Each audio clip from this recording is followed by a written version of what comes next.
Welcome to the English with Kirsty podcast from www.englishwithkirsty.com. Here I'll be sharing with you tips, information and other learning resources so that you can improve your business English.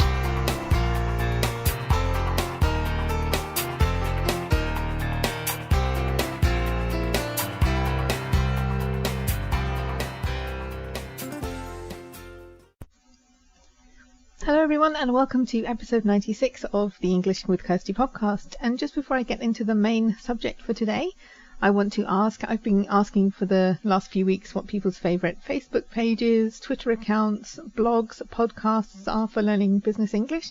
And today I'd like to know about YouTube channels. So if you know about any good YouTube channels that would be helpful for people who want to learn English, particularly business English, then let me know what they are, either by sending an email to Kirsty, Kirsty, at englishwithkirsty.com, or by using the contact form on the show notes page, which is englishwithkirsty.com/podcast/episode 96. And there you can leave any other comments or requests or feedback, because that will come straight to me. Okay, so today's topic is something that I think happens to everybody at some point. It certainly happens to me, and it is kind of annoying when you ask somebody to do something and they don't do it, or they don't do it properly, or they only do part of it. And it is quite annoying because then you have to go back to them and say, thank you for your response about this, but I also need to know about this and this.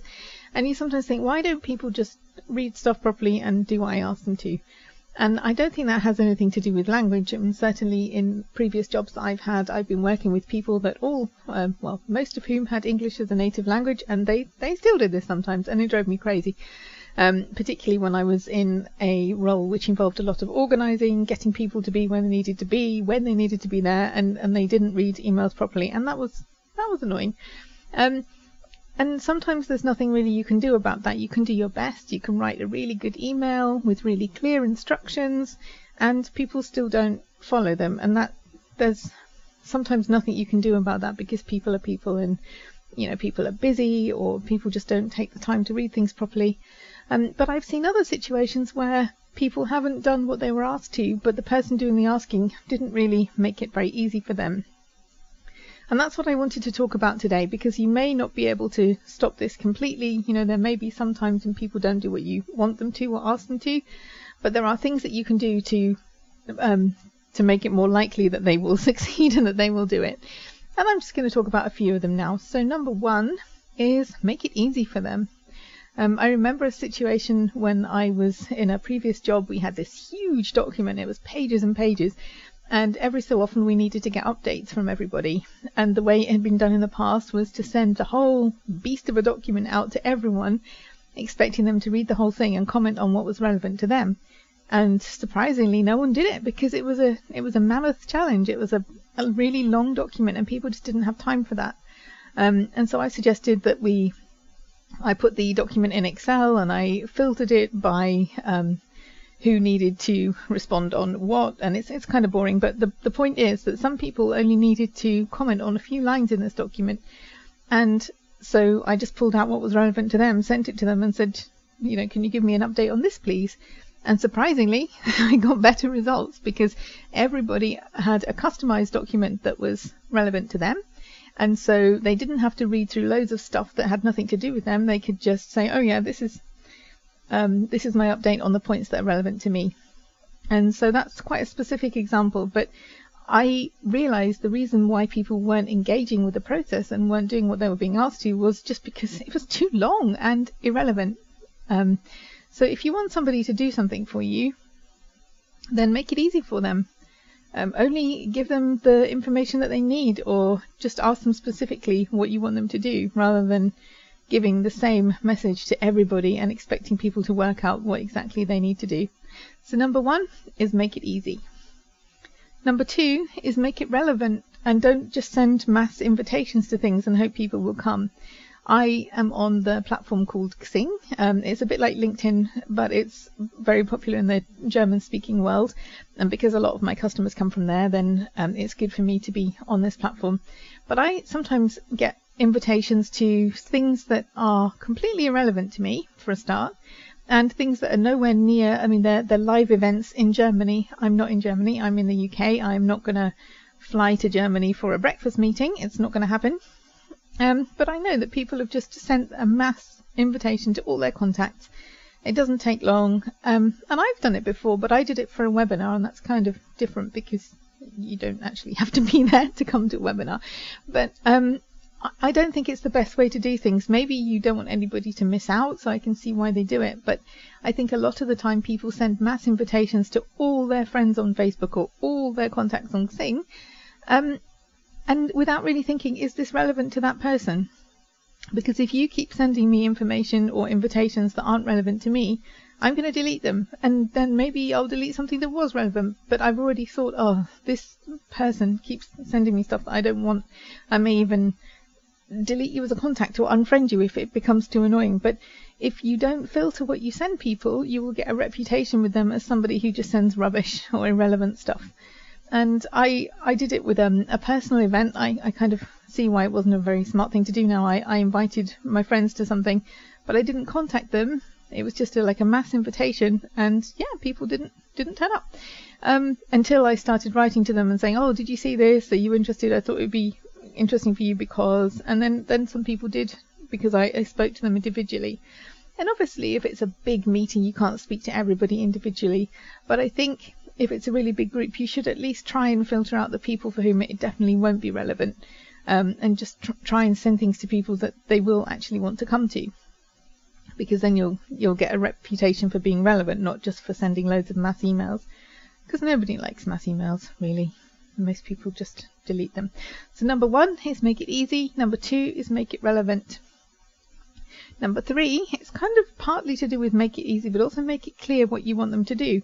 Because I've had people kind of telling me all about the problems that they're having and why it's a problem and what happened. And then in the end, I'm like, okay, well, are you just telling me because you're having a bad day and you want someone to talk to, or do you actually want my help? So if you do want somebody to do something for you, then be clear what it is that you want them to do and why. And then moving on to number 4 is make it timely. Don't ask somebody to do something that's going to take half their day a day before you need it. That's just not fair, because they have things to do, they have their job to do, and if you need to take an amount of their time away, then they need to plan that in. And if you leave it till the day before you need something, when you've known about it for a couple of weeks, and then you suddenly start running around like in English we say like a headless chicken, like a, I don't know, crazy person trying to, I need this now. That's not fair, because you've known about this, and your colleague may well be willing to help you, but they need some time to plan that into their schedule. Of course, things happen. In where I used to work, things were very fast moving, and sometimes things did happen and everybody needed to pull together and make sure that things got done. But I'm talking more about things that people know about and they leave to the last minute and then ask colleagues for help, and you don't really feel like helping someone who does that. If you plan your work really well and then because someone else is disorganized and can't sort their life out, then you have to drop everything and help them. It doesn't really make you want to do that. So if you know you're going to need people's help, then give them time, give them notice so that they can build that into their day or their week. Number 5 is just a really obvious one, but make sure you ask the right person, because where I used to work, my name isn't that common. It's a Scottish name, so I don't know whether there are more Kirstys in Scotland. There are some of us around, but I used to work with somebody in the same, not in the same team, but in the same department, in the same kind of wider team, and she was the finance manager, and I wasn't. But I often used to get emails for her, Kirsty, can you sign this off? And I didn't have financial authority to sign things off across the whole area. She did, but I didn't.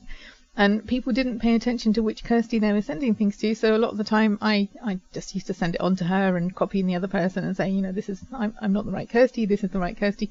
But obviously that delays things, because it had to wait for me to see it, for me to pass it on, and for her to receive it, and then that's just taking longer. So if you are going to ask somebody, make sure, especially if you don't know them very well, if there are people with similar names or the same names or the same surname, or I don't know, but you have to make sure that you're sending things to the right people if you want them to respond, because I got that a lot. And similarly, spelling people's names right, because the amount of people that spell my name incorrectly is just like so many. And with email, it will bounce back if you don't spell it properly. But that is something to be aware of, because if you're getting emails bouncing back because you didn't spell someone's name right, well then they're never going to get the email and they're never going to be able to help you because they don't know you're trying to email them because you spelled their name wrong. So yeah, be aware of that one too. And also make sure that you know if there are any procedures in your company. Where I used to work, it was so that if somebody needed some extra help from another team, you were supposed to go to the manager of that team and ask them if they had staff that could help you, rather than just kind of grabbing a member of the team that wasn't the manager and saying, oh, can you do this for me? And it sounds a bit kind of petty, but sometimes I used to have people coming up to members of my staff saying, oh, I need you to do this, and they didn't have time. And whereas I would have said, no, we don't have time to do that, we can do it later, my staff being asked by another manager were in an uncomfortable position, and it wasn't good. So if you know what the procedure is in your company, if there is a procedure like that, then make sure you follow it, because I'm sure that the people who didn't follow it did know about it. They just thought they were more likely to get a yes from somebody who didn't like to say no to them than from another manager. But you know, if there is something like that, make sure you know what it is, what the culture in your company is, if there's something like that.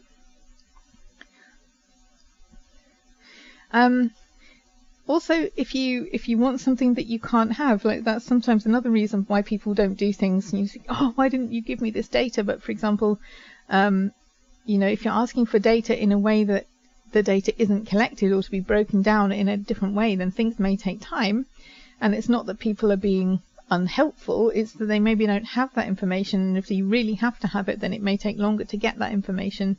So just because you think that people should have certain information available, it may not be, because if you don't understand how the system works, what you want may not be possible because the data may not have been collected, or it may not be possible in the way that you want it. So I've seen that before.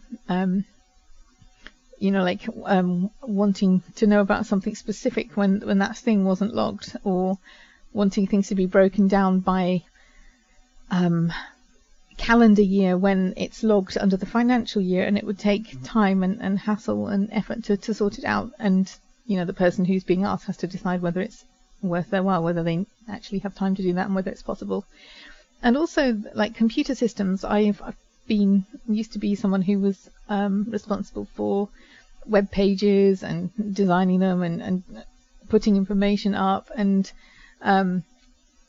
sometimes people wanted things that our system couldn't do, and it wasn't that I didn't know how to do them. I did check, and sometimes the way our website was designed, it would take a whole kind of, you know, you would need to redesign part of it to do exactly what they wanted to be done, or maybe there was a rule that said, no, you can't just have everybody advertising what they want on the homepage, because then the homepage would get really cluttered. And you know, sometimes you have to refuse a request because they're not reasonable, or they're not in line with the procedures that are already there. So sometimes you may have a really good idea, but if there's some reason why you can't do that, then people will say no and not do what you want them to.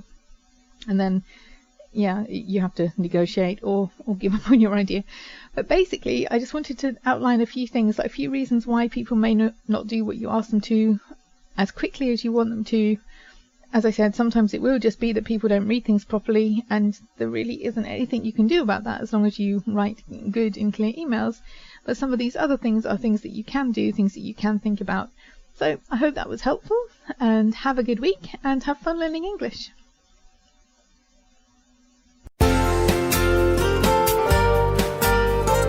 I hope you enjoyed this episode of the English with Kirsty podcast. If you have any questions or comments, my email address is kirsty@englishwithkirsty.com, or you can go to www.englishwithkirsty.com/podcast, where you'll find information about the individual episodes.